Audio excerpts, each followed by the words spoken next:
when do you? So you mean like what do I expect to learn or? Yeah, like what would be like the number one thing that if you got this from this master class, it will be all worth it for you? I think it's kind of like two things really, but it's really like Okay. getting my mixing down and arranging my beats and just finding sounds that make sense with each other to make things flow better. Okay. Awesome. Awesome. Yeah. Awesome. I would say like I was surprised that you actually had like a syllabus and stuff like that because I've done master classes before, but they haven't had it that outline like that. So I was surprised. I was like, wow, okay. I like a lot of the topics that you were gonna go over, so I'm excited. Yeah. Yeah. I'm glad you do. I'm glad you do because I thought I tried to, you know, figure out the stuff that I had problems with when I was, getting in the industry. And I've been, producing since probably 1998. Oh wow. Yeah, I've been producing, recording artists since 1998, back in Nigeria. Then I moved to America. When I moved here, I was first in New York. Then I was running a studio back in New York. Then I left, moved to Maryland, from Maryland to Atlanta, from Atlanta to Dallas, Texas, from Texas to LA. Mm. Then, I did a bunch of stuff in LA too. But now my wife and I, we got married and we moved to Phoenix, which is Okay. like 4 hours from LA. But occasionally I still go to LA if I need to like work with a client or something. All right. Yeah. So anyway, I try to kind of put in there in the syllabus the stuff that I had problems with, and I started with the mindset thing, Mm-hmm. which is the first thing that we're gonna talk about today. Okay. So the first, if we're going straight into the syllabus, you have it in front of you, right? I can pull it up on my phone right now. Okay. Give me Yes. 1 second.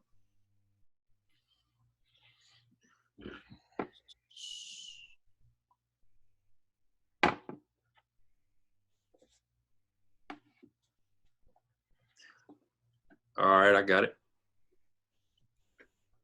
All right. So you talk about self-doubt. Self-doubt is one of the things that actually break a lot of producers, and me too. Mm-hmm. Because I started from a church as a young boy back in the 80s. Then I started as a young boy. I was in a choir. Then I started learning how to play drums. Drums was my first instrument. Mm. So I started learning how to play drums. I used to walk around like this. And people were like, is it crazy? So drums were my first instrument. Then as I was growing up in the church, like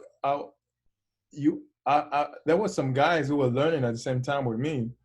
But you always have haters. As a young boy, Mm-hmm. you have this guy that just don't want to let you shine. They always talk bad, talk you down. Hey, well, you don't know how to play bass. All you know how to do is play drums.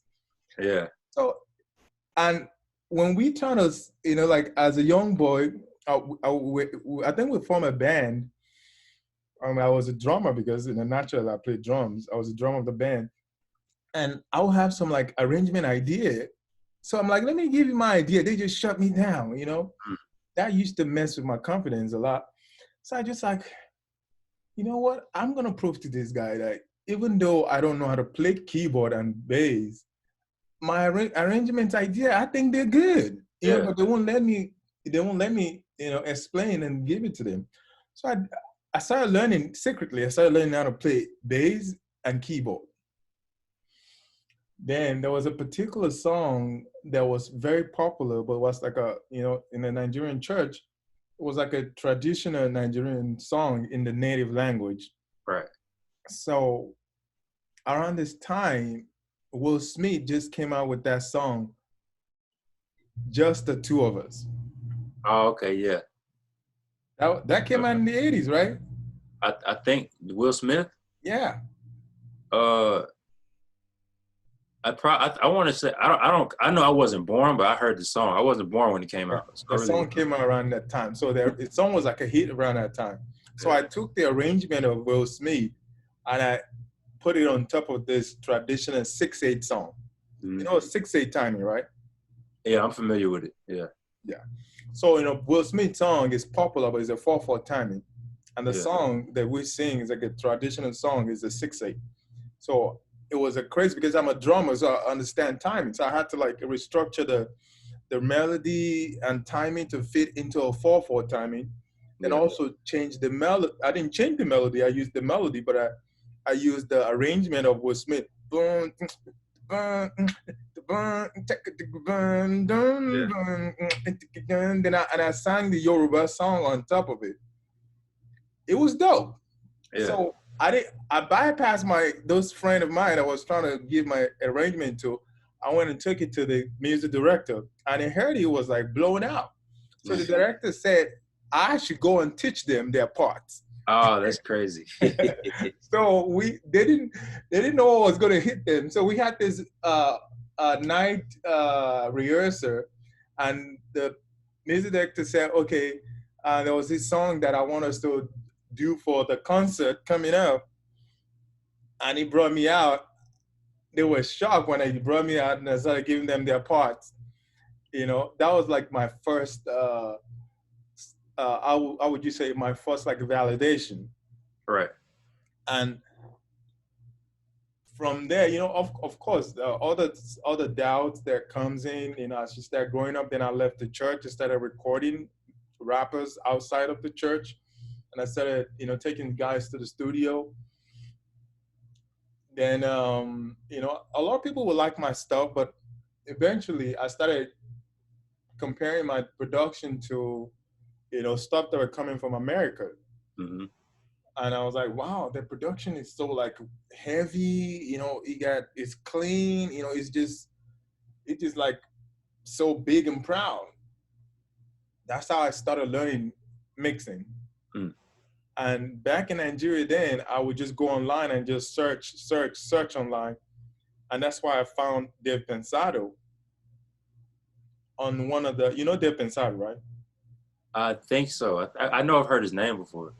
Yeah, he's one of like the biggest mix engineer of Yeah. our time. And he is trained like a whole bunch of mix engineer that are killing the game right now. Mm. So I found him online back in Nigeria in maybe 2000, early 2000. Then I've been following him since then. I found an article on him. Then 2005, when around this time, I already had a studio in Nigeria. I had a record label called Imperial Records. We had like 21 artists on there.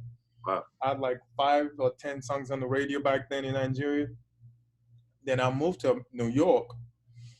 So I was trying to look for him, but they said it was in LA. But finally, when I moved to LA, I ran into him at a mastering studio when I recorded this girl an R&B song, and I went to go master the song, and I saw Dave Pensado sitting at the lobby. Crazy. So, actually, I have met him prior to that. I met him at a convention, Okay. like an audio mixing convention. I took a picture with him. I didn't even know that he remembered me. So when I saw him, I'm like, Dave, I'm like, what you doing here? I was like, what you doing here? We just started talking, and he gave me his number. I played him like a song that I came to do that day. He gave me like a critique for like 2 hours. Dang. I'm telling you. Then I met him again the second time. He did the same. So, and one of the things that he told me was, he told me something that, he told me a lot of stuff. And that those like 2 different sessions, like the best session of my life. Mm. And one of the things he told me then was, it said, what if you make music without any limitation, without caring about what people say, without caring about what's on the radio, what's hot? Just what would you feel like if you don't filter yourself and just make music the way you feel, just raw, coming out of you? And I'm like, wow, that's dope. So I went home and I tried to experiment with it. I mean, I just don't filter myself. I just you say when we make music, we try to make music from memory of what we heard Yeah. and from what we think is hot Right. or what we think people will appreciate. And he Hmm. was trying to tell me, if I'm able to just stop that and just be free, I don't second guess your first instinct. Whatever comes, just play it. Just put it down. And I started trying that.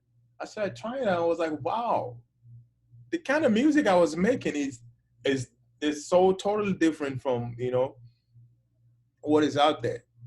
But it's raw. Is just like it's from a different place. And I created like those couple of music back then. That was like 2000. I think it was 2014. When he told me that, and that kind of just freed my mind. And that's another thing I wanted to share with you today. Then I met his prodigy, who is killing the game right now. As far as I'm concerned, Jason Joshua. You know Jason Joshua? No, I don't. I don't. I'm sorry. All the records that you enjoy right now, Jason Joshua mixed it. Wow. Tell me Dang. any song. Hold on. Tell me any song right now that you think is hot. Rap, pop, does it matter? Yes, especially rap and R&B. Um, have you heard of Lil Baby, the rapper? Yeah, Little Baby. Mm-hmm. Uh, I'm trying to think of one song. Dang, like I'm pretty sure he's mixed like a lot of his stuff, like Lil Baby, Drake, J. Cole, stuff like that. Yeah, it makes a bunch of stuff, but not just rap. It mixes pop. It mixes any hit song coming from Mexico. He mixed it. Hmm. Like that's how crazy that guy is. When I met him, I met Dave. He's my encounter with Jason Joshua was like because I've always adored Jason Joshua a lot.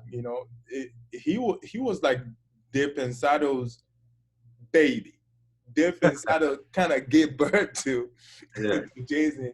So Jason is like a modern version of Dave Pensado. Hmm. So when I met him at the studio in Larrabee in LA, and I played a few of my mix system, and I was waiting for him to just go in like Dave Pensado went in, like, oh, this, change this, improve this, improve that. It was just like, I don't have anything to say. I like your mix. I'm like, there's no way you like mine. Come on, man. All right. So it was like, yeah, it's like the only thing I'll probably change is because I'm an hi-fi guy. I'll maybe have more lows and a little more highs, but besides that, there's nothing else to tell you. So I went home feeling all big, like, man, Jason loved my mixes. Gee, you guys can't touch me. Yeah. So, I was living in that realm for like maybe a few months. Then something happened. This is the reason why I put this story in there.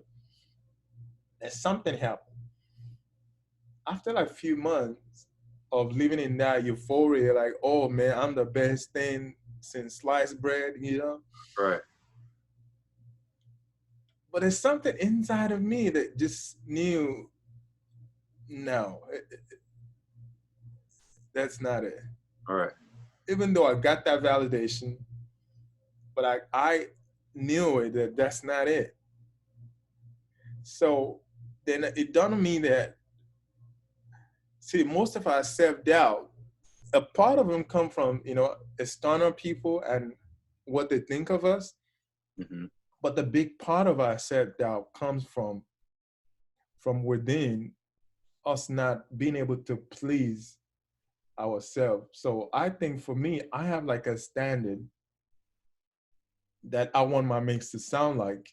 I have that kind of imaginary, emotional, and quality of what I want my mixes to sound like. And even though when I went to Jason Joshua, those mix they were okay, but they were not a true representation of Bomb Solomon. at least mentally, not at that time. So even though I got the validation, but I knew this is not it for me. Mm-hmm. So I had to kind of just decided to get my mixes to get to that point where my hearing is. So there's one thing I was explaining to my wife a few weeks ago, what has been happening to me for the past maybe 2 years. My ears, they improve like so drastically nowadays. Like when I say, like maybe let's say a year ago, there was a mix that I did and I love it. And I'm like, oh wow, this is it. Let me write down all the steps, everything I did, so I can replicate it. Then 6 months down from the line, I don't like those mixes anymore because my ears has improved. Right. Yeah. My taste has changed. As I'm growing, my ears are growing. I hear it sound differently. I hear a mix. Nowadays, when I'm listening to songs, I don't even hear the lyrics. I'm just dissecting what's going on. Oh, what kind of reverb they're using. Oh man, that snare and that hi-hat, they're too close. They need to be separated. Or that vocal is not in the front. It's too much in the mix. Or that frequency right there. You know, that's all the stuff that I'm hearing. And I realized that anyway, how was I able to get to that point? That's the most important thing that I want you to take away from this story. After my encounter with Jason Joshua de Pensado, and I realized even though I got the validation, but I didn't feel validated afterwards, even though I've kind of enjoyed that validation for a little bit, but I was trying to impress me, really, not them. Right. And I didn't feel completely fulfilled because I have not impressed, Barmy Solomon. So what did I do? Then I started mixing like every day. As in, my wife was going crazy. As I was mixing daily. I'm like, daily, I was mixing daily. Now I kind of went in like a scientist because, I had a science background because I studied computer engineering. I kind of went like a science crazy. I was dissecting. I was doing a bunch of experiments. And everything that I've read about audio engineering, I just threw them out. I only listen to what I have in front of me and all the research that I did.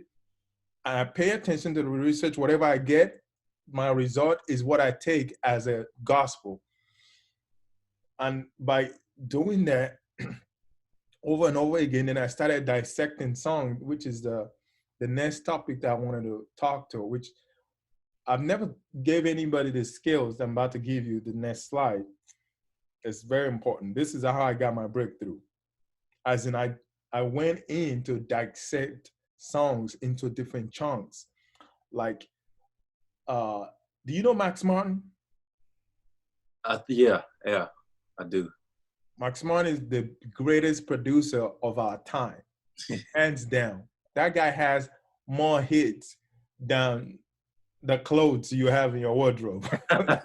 I'm telling you, that's how crazy it is. All the pop songs that's on number one, he made it. So I study that guy like crap. Like I study him like crazy. His songwriting skills, his formula, everything about, I squeeze everything out. And him and his mix engineer. His mix engineer is Serban Guinier. You probably had never heard of this guy. I haven't. The guy is a ghost. That's how hard for you can't find anything about him. It just recently, like last year, it just started putting stuff out. Even then, you can never find anything about that guy. And he mixes all the number one songs. All the Katy Perry, Taylor Swift, Ed Sheeran, Justin Bieber. Jason mixed Justin Bieber too.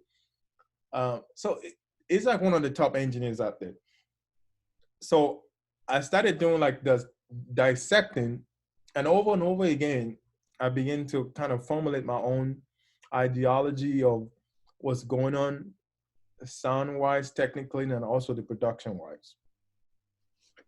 So that's the story of I was able to break, my self-doubt and my limiting belief.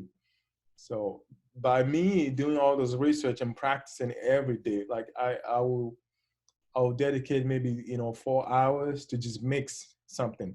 And mixing, another thing I noticed after doing this for a long time is the mixing skill is so it's slow, it's so slippery. Like if you do it today, you do it for a couple of days, and you're like, oh wow, man, I got this thing down. Right. And you don't mix anymore. You come back a month later, you're like, my God, where is it at? Where is it at? Where are all those skills at?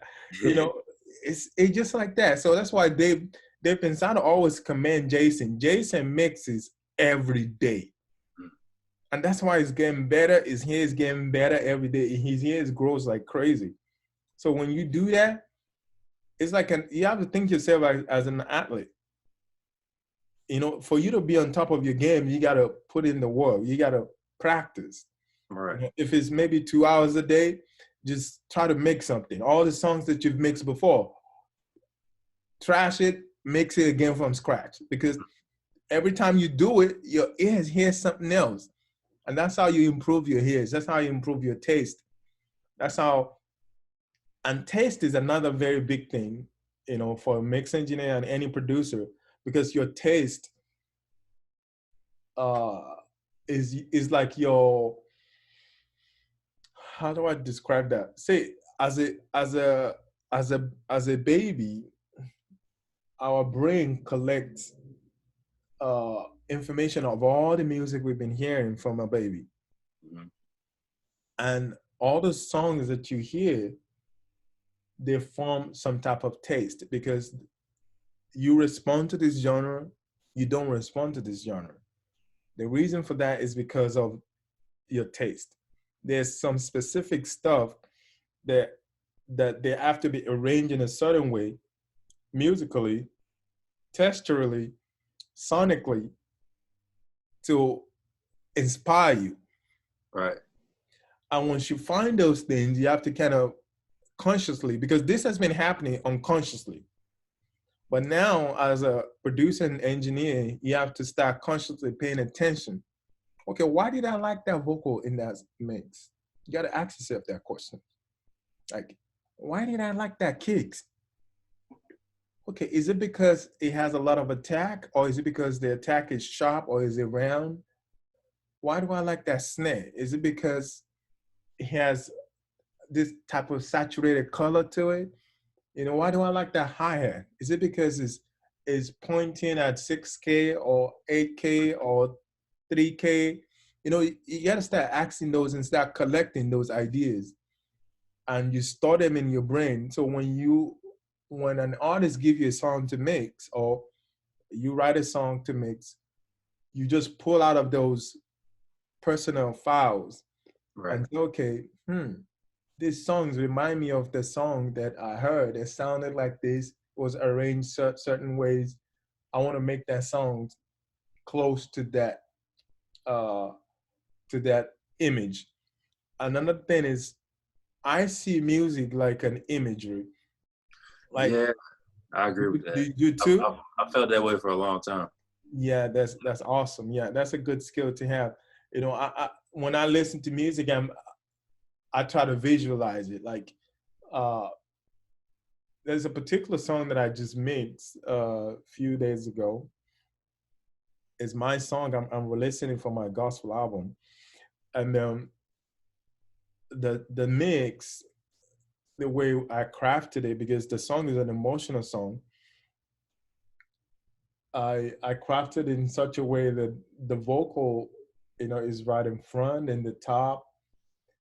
Then the kick, takes the lower bottom part of it, and there's like you could, when you listen to it, you could feel like a separation between where the vocals and the hi-hat and the kick is from the music behind it, and also the ad libs and the background vocal.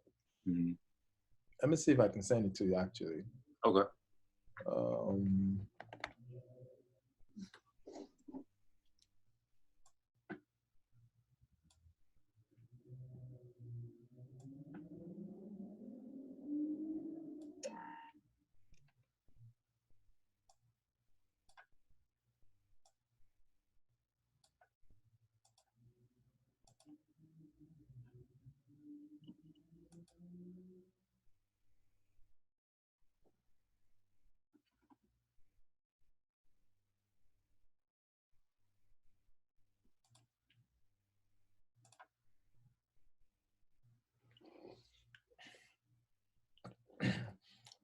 Yeah, it's uploading right now. Okay, So, cool. so when I okay, do you have any question? I'm just rambling, man. Let me ask. What do you have any question? Um, no, I was so like interested in the story you was talking. I was just so involved in that. I wasn't thinking about anything else, to be honest. Oh, okay, okay. If you have any question, just stop me. Okay. So anyway, so taste. Let me see what else do we have on on the on the slide that I didn't cover yet. Okay, I think I covered most of the stuff on the first slide, right? Yeah, I'm trying to look at it right now.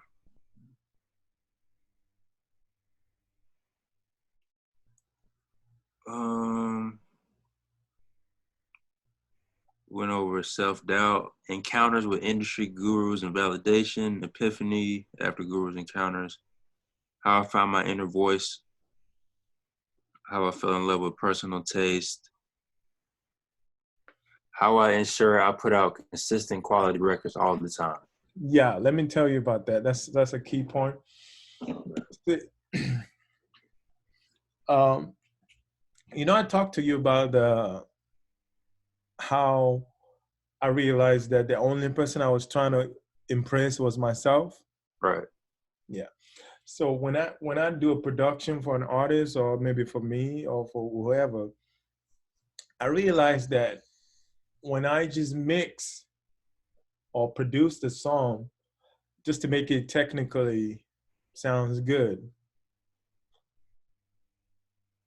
and I just send it to the client, 9 times out of 10, they always have like a issue with it. Mm-hmm. Then I realized that when I do a mix, if I don't fall in love with that mix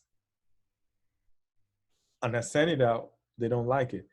But if I do that mix and I fall in love with the mix emotionally, as in Right. I'm like, wow, I feel something.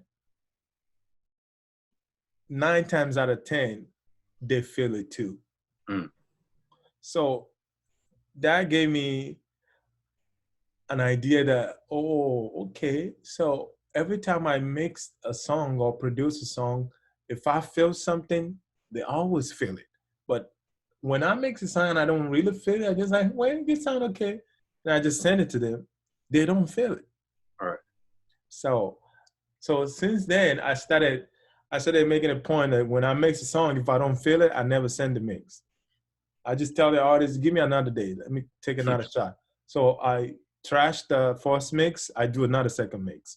If I don't feel it, I trash it, do the third mix. So when I get it to a point where I'm feeling the song, I'm like, wow, I love this mix. Then I send it to them. They'll be like, whoa, man. It always happens like that. Yeah. So that's how I put out consistent quality music. Okay. Yeah. Got to fall in love with it first. Yeah, exactly. So let me see what else is on the list. Mm, how to deal with manage rejection in the guideline self validation. Yeah, that's pretty much it. Unless you want me to talk on any particular point. Um,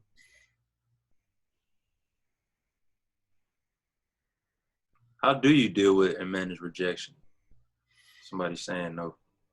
Well, like I just said, most of the time they don't say no if I use that technique that I just talked about. Mm-hmm. But you can always expect everyone to say yes.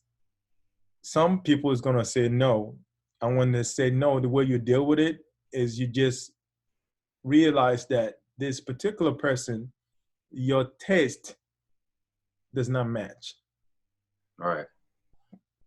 So because, like I told you earlier, as a young boy, your taste bud was developed by the collection of the music that you heard as a young boy, and that's how you develop your taste. So it is really hard for you to find people that have exact same taste as you. Mm-hmm. And if I do a mix, I remember there was this girl that I did a mix for, and I thought the mix was good, you know, emotionally, even though the recording was bad.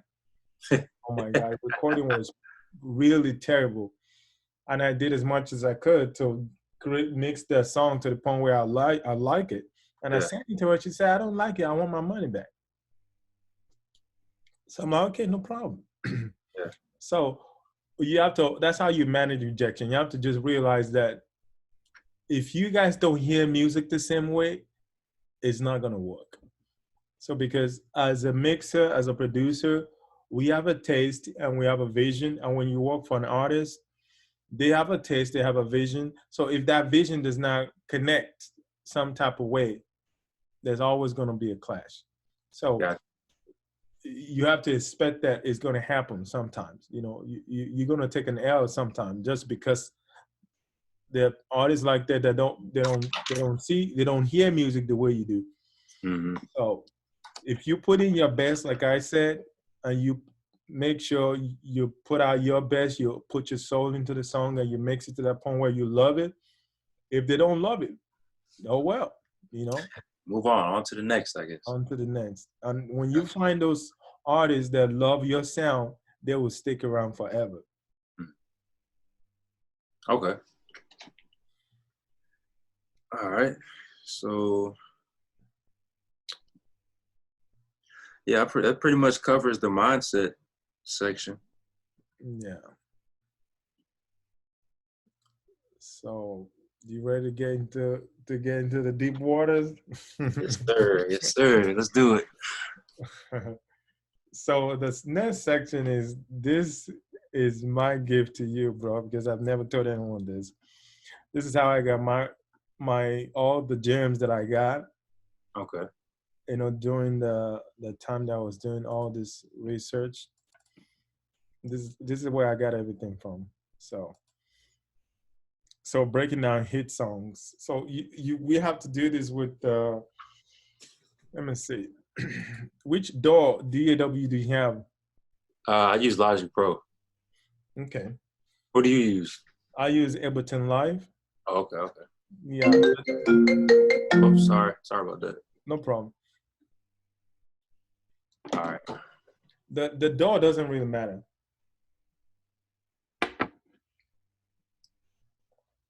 Now I told you a story how I deleted all the information I've been reading from online. Yeah. So just like you, I was a student of online Mm-hmm. because I didn't have the opportunity to learn under, you know, engineers like Dave Pensado, Jason Joshua, Manny Maricoin, and a bunch of all those big guys. I was not like intern with them. So I had to learn everything from online. Right. And the information online is so confusing, bro. Because there's so much. There's so much. There's so, you know, different opinions. You know, you don't know what is right, what is wrong. So I just stopped. I just stopped listening to them, and I started doing my own research. I started learning. I became a student of hit songs. Let's just put it that way. I started learning from current hits on the radio. These are the people that record labels are paying freaking $20,000 to mix a song. They're paying them $20,000 to $50,000. So whatever they're doing, it has to be good. so I just picked those hit songs and I learned from them. That's where I got my education from. So I'm about to show you how I do it, so you can start doing it yourself too. Do I need to write down notes or something, or Yeah, just watch it first, then you can write down notes. But most importantly, I want to show you how to do it. It's more practical than theory. Okay. So open your Logic. Okay. And do you have any songs that's popular out there that you like? Just bring them up, pull them into the session. Okay, yeah, give me 1 second. I gotta create a new file or a new track.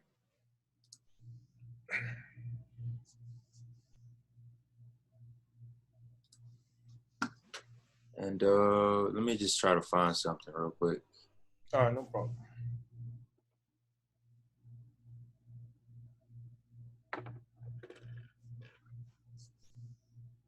I gotta like pull it off of YouTube and drag it into my DAW. Yeah, sure. Okay.